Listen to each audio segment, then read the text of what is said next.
नमस्कार मित्रांनो, निफ्टी तसंच बँक निफ्टीसाठी उद्याची ट्रेडिंग स्ट्रॅटेजी आपण डिस्कस करणार आहोत. तसंच लास्ट ट्रेडिंग सेशनबद्दल आणि मागच्या व्हिडिओमध्ये जे जे ॲनालिसिस आपण केलेलं होतं त्याबद्दलही बोलणार आहोत. तर चला व्हिडिओला सुरुवात करूया. आपण क्लिअरली डिसाईड केलेलं होतं की 22,200च्या आसपास मार्केट जे आहे ना, ते आपल्याला थोडंसं रेजिस्टन्स घेताना दिसतंय. आपण क्लिअरली इथं बघू शकतो. ह्या लाईनच्या आसपास कंटिन्युअसली रेजिस्टन्स घेताना दिसत होतं. मी क्लिअरली सांगितलेलं होतं की कुठल्याही केसमध्ये gap up, flat opening, breakout जर येत असेल किंवा याच्यावरती गॅप अप ओपनिंग मिळत असेल तर त्या केसमध्ये आपल्याला कन्झर्वेटिव्हली 22,320-330 पर्यंतचं टार्गेट बघायला मिळू शकतं. आपण इथं बघू शकतो ब्रेकआउट दिल्यानंतर क्लिअरली आपण बघू शकतो पहिल्या एका मूव्हमध्येच आपल्याला या रेंजपर्यंत टार्गेट दिलेलं आहे. पण बुलिशनेस थोडीशी जास्तच होती, बाईंग थोडीशी क्रिटिकल होती. आपण इथं बघू शकतो याच्यावरती मार्केट गेलेलं आहे आणि एक वेळेला 22,500ची लेवलही मार्केटने क्लिअरली 530ची लेवलही 20ची लेवलही मार्केटने टच केलेली आहे. पण आपण इथून बघू शकतो की नंतर जवळपास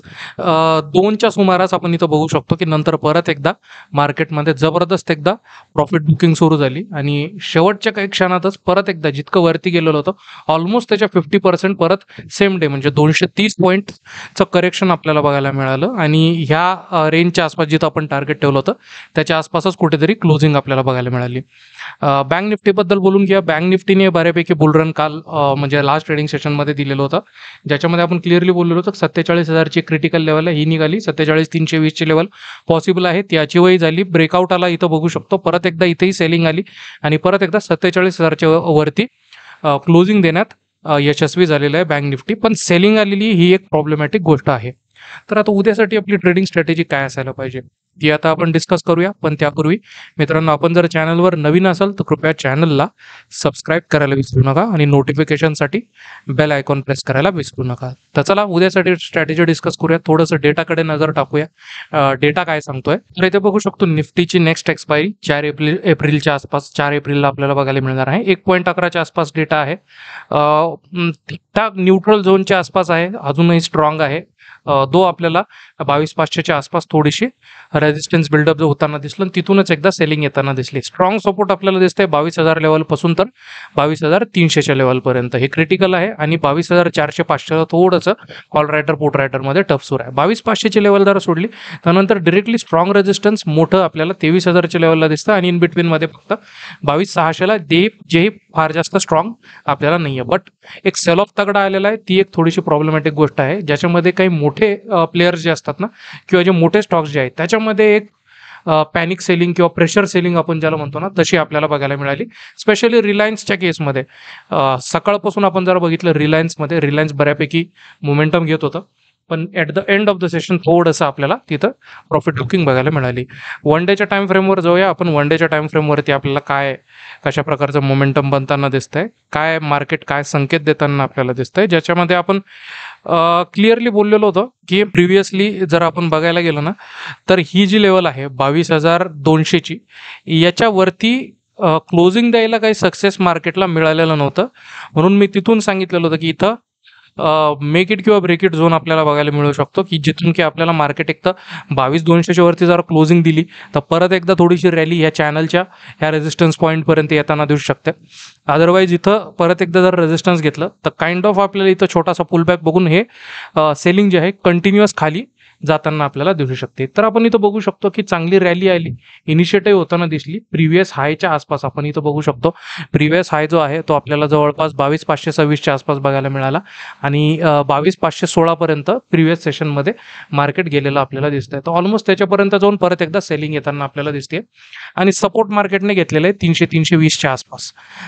जर उद्याच्या दिवशी या लेवलच्या वरती जर सस्टेन होताना जर दिसलं ना मार्केट, तर थोडंसं एक इनसाइड कॅन्डल या कॅन्डलच्या आसपास बनवण्याची एक दाट शक्यता आहे. तर इनसाइड कॅन्डल बनवेल जर उद्याच्या दिवशी 300च्या वरती 330च्या वरती सस्टेन होताना जरा दिसलं, त्याच्यानंतर कदाचित परत एकदा मोमेंटम ब्रेक करून एक नवीन ऑल टाइम हायकडे वाटचाल देताना मार्केट आपल्याला दिसू शकतं. त्या व्यतिरिक्त जर मार्केट परत एकदा 22,330च्या खाली जरा क्लोजिंग देताना जरा दिसलं तर मग ही सेलिंग जी आहे ही 200 पर्यंत इनिशिएट होताना आपल्याला दिसू शकते.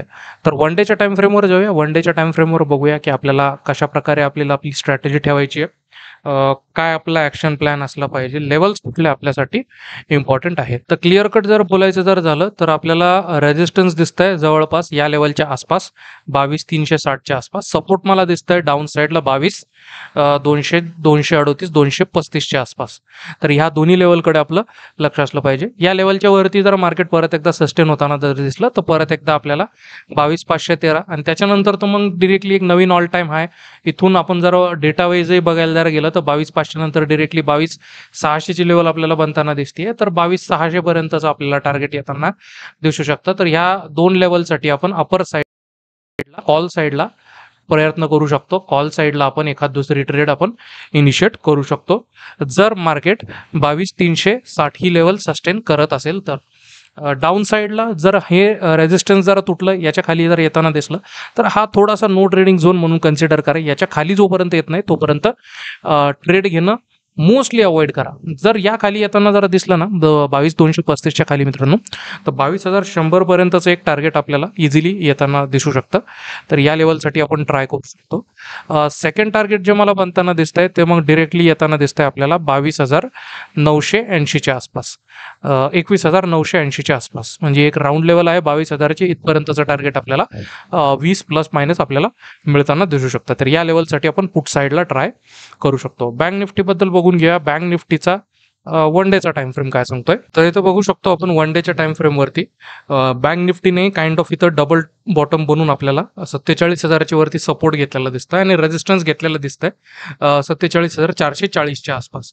तर सेम केस याच्यामध्ये जर उद्याच्या दिवशी या रेंजच्या मध्ये सस्टेन होताना जर दिसलं तर परत एकदा या चॅनलच्या या रेजिस्टन्स पॉईंट पर्यंत मार्केट रॅली देण्याची आपल्याला शक्यता बनताना दिसतीये. 5 मिनिटाच्या टाइम फ्रेमवरती येऊया. 5 मिनिटाच्या टाइम फ्रेमवरती आपल्याला कशा प्रकारे मोमेंटम बनताना दिसतंय.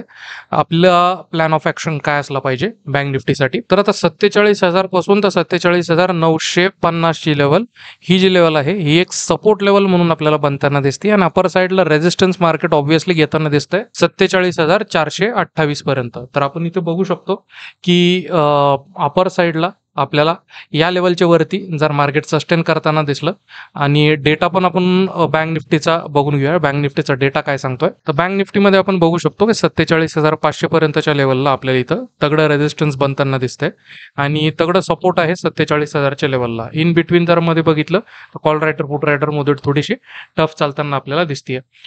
तर ऑब्व्हियसली अपर साईडला 47,500च्या लेवलपर्यंत या लेवलच्या वरती जरा निघालं तर थोडंसं 100 पॉईंट्स किंवा आपण इथं बघू शकतो 47,500 नंतर डिरेक्टली आपल्याला रेजिस्टन्स दिसतंय 48,000च्या लेवलला. तर आपण 47,700 ते 800 पर्यंतचं टार्गेट आपण पहिलं इनिशिएट होताना दिसू शकतो. या लेवलपर्यंत ऑब्व्हियसली येताना मार्केट आपल्याला दिसू शकतं. सेकंड टार्गेट 48 ते 48,100 पर्यंतचं. तर या दोन लेवलसाठी आपण बँक निफ्टीला अपर साईडला कॉल साईडसाठी प्रयत्न करू शकतो. डाऊन साईडला सपोर्ट आपल्याला बनताना दिसतंय 945च्या आसपास. सपोर्ट तुटताना जर दिसलं तर क्लिअरली आपण इथं बघू शकतो प्रिव्हियसली जिथून सपोर्ट घेतलेला आहे तर 636 पर्यंत 46,636 पर्यंतचं पहिलं टार्गेट. सेकंड टार्गेट मग डिरेक्टली 46,200ची लेवल आपल्याला बनताना दिसते. पण 300-320च्या आसपास थोडासा आपण प्राइसचा रिव्ह्यू घेणार आहे. थोडंसं कंजेशन जर इथे येताना दिसलं तर इथं थोडंसं प्रॉफिट बुकिंग केलं तरी चालेल 300-320च्या आसपास. तर अशा प्रकारे आपण सगळ्या प्रोबॅबिलिटीज आणि पॉसिबिलिटीज डिस्कस केलेल्या आहेत. आशा करतो की तुम्हाला हे सगळे डिटेल अनालिसिस आणि एक्सप्लेनेशन समजलं असेल. आशा करतो की तुमचा उद्याचा ट्रेडिंगचा दिवस हे चांगलाच असेल. व्हिडिओ आवडला असेल तर लाईक, सबस्क्राईब आणि शेअर करायला विसरू नका. भेटूया उद्याच्या व्हिडिओमध्ये. धन्यवाद.